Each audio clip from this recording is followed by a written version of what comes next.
You have a list of things to do. You know you should be doing them. You want to do them, but you are currently sitting on your couch, scrolling through your phone for the third hour in a row, paralyzed. You tell yourself you are just being lazy. You tell yourself you need more discipline. But laziness is a choice. Laziness feels like rest. What you are experiencing does not feel like rest. It feels like a heavy, suffocating blanket. It is not a choice, it is a biological reaction. Psychologically speaking, you aren't refusing to work. You are in a state of functional freeze. Your nervous system has pulled the emergency brake. To understand this, we have to look at the polyvagal theory. Your brain has a hierarchy of defense. When you face a threat, your first line of defense is social engagement. You talk your way out of it. If that fails, you go into fight or flight. You get angry or you run. But if your brain perceives the threat as inescapable, or if your nervous system is too exhausted to fight, it drops into the oldest defense mechanism in evolution, the dorsal vagal shutdown. This is the freeze. Let's look at a real-life example to see how this actually feels. Imagine you have an important email to reply to. It's been sitting in your inbox for 3 days.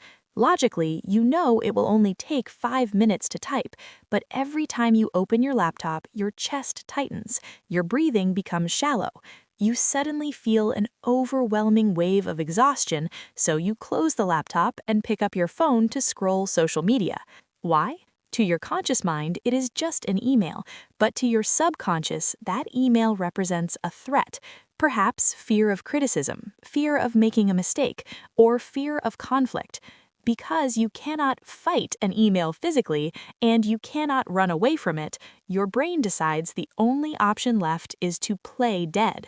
As Dr. Bessel van der Kolk writes in his seminal book, The Body Keeps the Score, trauma is not just an event that took place in the past, it is also the imprint left by that experience on mind, brain, and body. Your body is reacting to the notification screen the same way a gazelle reacts to a predator, by freezing to become invisible. This leads us to a hard truth. You don't need to be a war veteran to have this trauma response. Psychologists distinguish between big T trauma and little t trauma. Little t trauma can be growing up in a home where you were constantly criticized, or working in a job where you were always walking on eggshells. Over time, your nervous system learned that visibility equals danger. So when you try to do something visible, like a project, a workout, or a reply, your body slams on the brakes to keep you safe. Philosophy also offers an answer to this paralysis. We often freeze not because of the task itself, but because of what the Stoics called anticipated pain. We aren't afraid of the action, we are afraid of the feeling the action might bring. Unworthiness, shame, or imperfection. Seneca, the great Stoic philosopher, warned us about this 2,000 years ago. He wrote, "We suffer more often in imagination than in reality." Your freeze mode is your brain trying to protect you from that imaginary suffering. It keeps you in the safe zone of doing nothing, because doing nothing carries no risk of failure.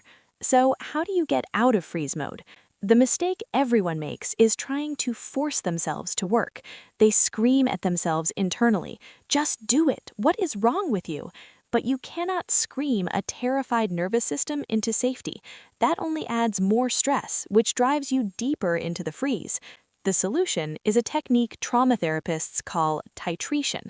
Titration means breaking the freeze in the smallest possible unit that doesn't trigger your alarm system. Here is a real-life application of titration. If your room is a mess and you are frozen on the bed, do not tell yourself, "I need to clean the room." That is too big. Your brain will freeze. Instead, tell yourself, "I am just going to wiggle my toes."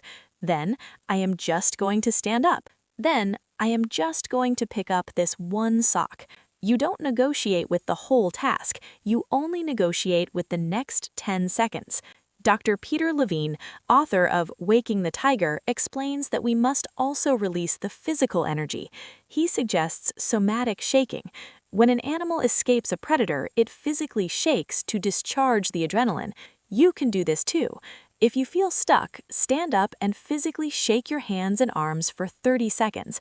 It sounds silly, but it signals to your brain that you are mobile again. As the psychologist Carl Jung said, what you resist persists.